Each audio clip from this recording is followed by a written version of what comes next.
আমি সুবোধচন্দ্র সরকার, আইনজীবী। আমার রচিত কাব্যগ্রন্থ কাব্যভেলা থেকে একটা কবিতা শোনাচ্ছি। কবিতা শীতের প্রকৃতি। ঋতুচক্রের আবর্তনে হেমন্তের পর শীতের আগমন, শিশির ঝরিয়ে শীতল হাওয়ায় লাগিয়ে দেয় কম্পন। প্রকৃতির স্নিগ্ধ শীতল রূপ, মাধুরীর ভরায় মনোপ্রাণ।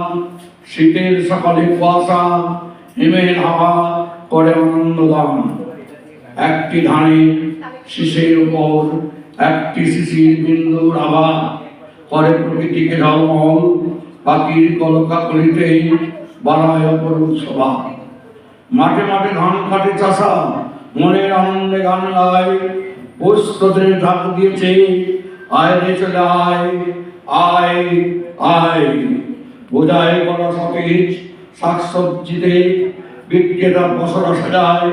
শীত নিবারণে সবে রৌদ্র পায়, চায়ের দোকানে ভিড় বাড়ায়। নানা স্থলে বসে মেলা, বিশ্বখ্যাত শান্তিনিকেতনের পৌষ মেলা। নবান্ন বনবদনে মেতে ওঠে, হয় শুধু নানা ধরনের খেলাধুলায়।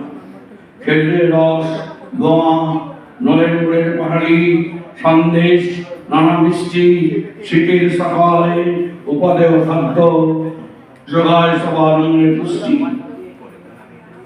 ভ্রমণ পাশ মানুষ শীতকালে হয় বাই ভ্রমণের লাগি। আবার বৃদ্ধ বনিতা সবাই আনন্দে মেতে ওঠে লাগি। ধনবান নানা গরম পোশাকে শীতকে করে খান খান। দরিদ্র অভাগা মানুষ অনুকূলে শীতে হয় সদা কম্পমান।